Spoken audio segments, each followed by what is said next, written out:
Internet à présent avec notre dirigeant du jour, Cyril Frémont. Bonjour Cyril. Bonjour, enchanté. Le PDG de Point Best. Point Best, c'est donc une extension de site internet que vous avez racheté cette année. Alors vous allez nous raconter cette folle histoire parce que c'est quand même pas très courant. Ben voilà, on est la première société française à avoir racheté une extension internet. Il y a 1700 extensions internet qui existent aujourd'hui sur le marché et on est la première société française à avoir réussi cette opération en juillet dernier.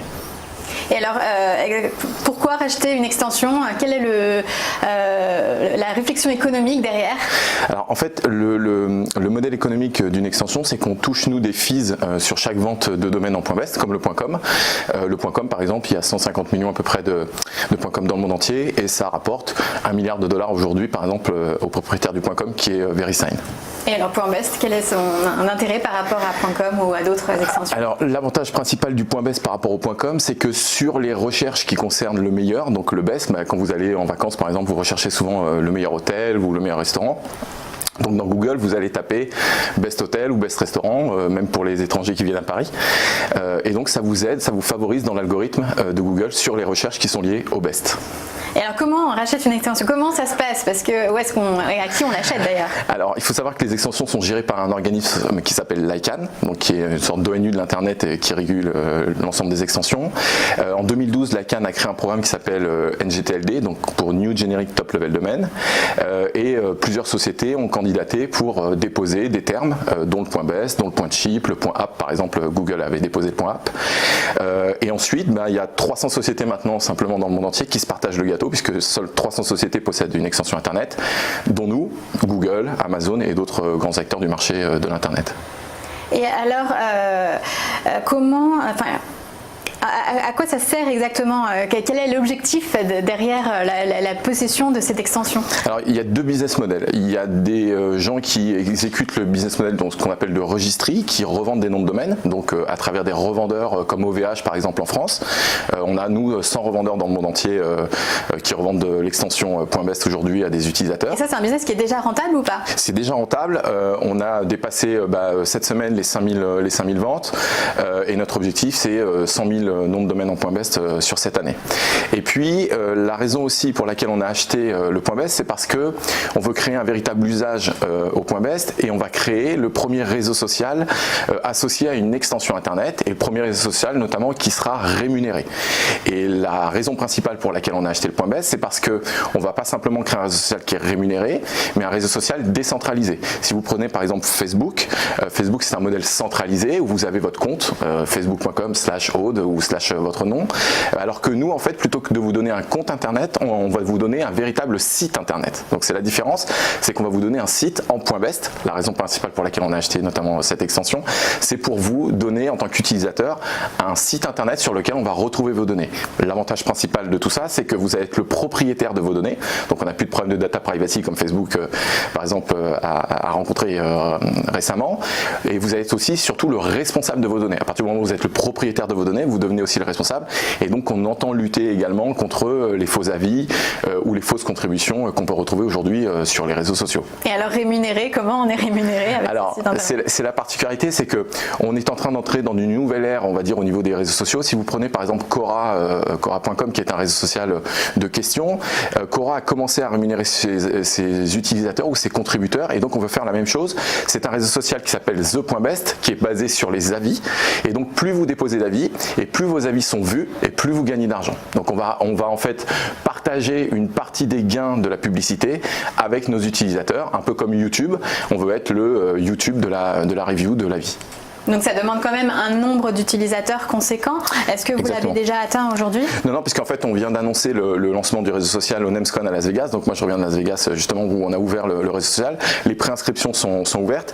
La particularité c'est qu'on ne veut pas simplement être un réseau social rémunéré, décentralisé, responsable, mais aussi global et surtout protégé pour les marques. Et donc comme le cybersquatting est un sport national sur les réseaux sociaux, beaucoup de marques se sont fait cybersquatter leur nom. On veut donner la possibilité pendant les 3 ou 6 mois qui viennent aux marques de se protéger et de bloquer leur nom. Donc on a déjà un certain nombre de marques qui l'ont fait, Google, Amazon, on a déjà un certain nombre de grandes marques prestigieuses, ou comme Chanel en France également qui a déposé son .best, mais on veut donner la possibilité à toutes les marques de protéger et de bloquer leur .best avant l'ouverture du réseau social qui est prévu pour le mois de juin. D'accord, avant de se faire voler en fait par d'autres utilisateurs. Exactement. Et vous, comment vous y prenez justement pour vérifier les contenus, puisque vous les responsabilisez, mais si jamais quand même il y a une dérive, comment est-ce que ça se passe? Alors en fait, l'avantage principal de la décentralisation et de la responsabilisation, c'est qu'on sait qui vous êtes. Il y a ce qu'on appelle du KYC, donc on sait exactement qui est chaque utilisateur derrière un nom de domaine, puisque vous ne pouvez pas enregistrer de nom de domaine sans donner votre identité. Et c'est la différence principale, par exemple, entre un réseau social comme le nôtre et Twitter ou un autre réseau social.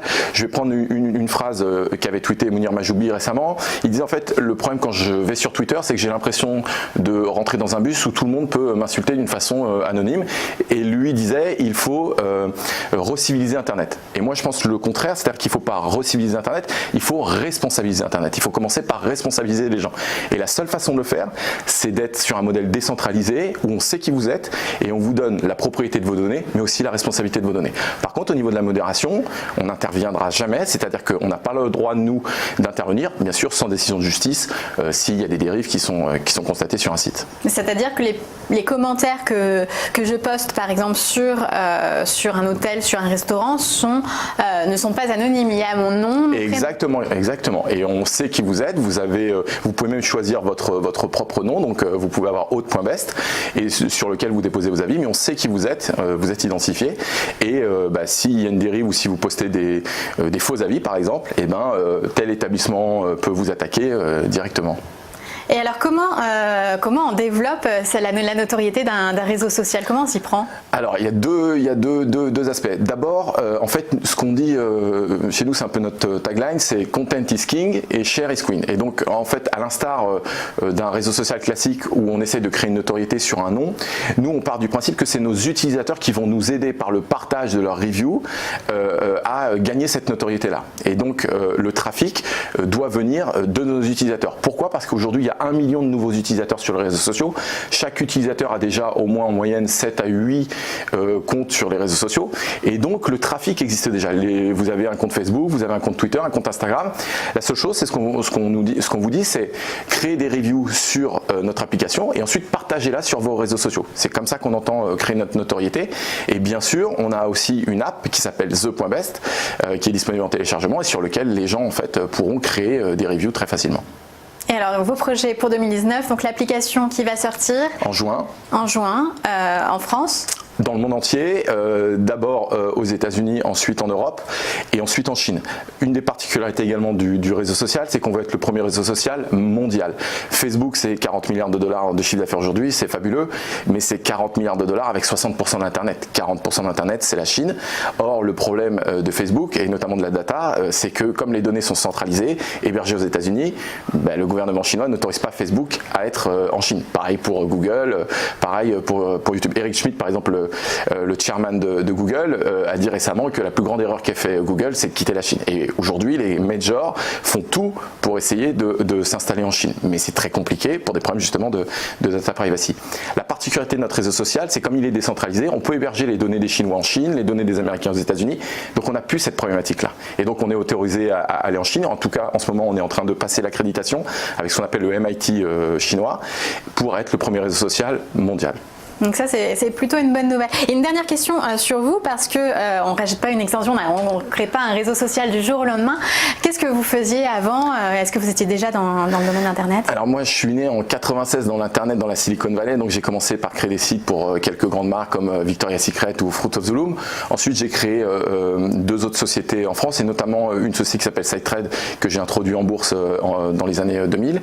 Et puis, j'ai créé ensuite d'autres sociétés spécialisées dans l'Internet et dans les blogs. Et puis c'est comme ça que je me suis intéressé en fait aux extensions internet. Au départ c'était pour couper ou réduire mes coûts parce qu'on avait 50 000 sites internet dans le monde entier. Donc je m'étais dit que la meilleure façon de réduire mes coûts c'était d'acheter carrément une extension plutôt que d'acheter des noms de domaine. Et depuis 5 ans je me suis intéressé à cette industrie là.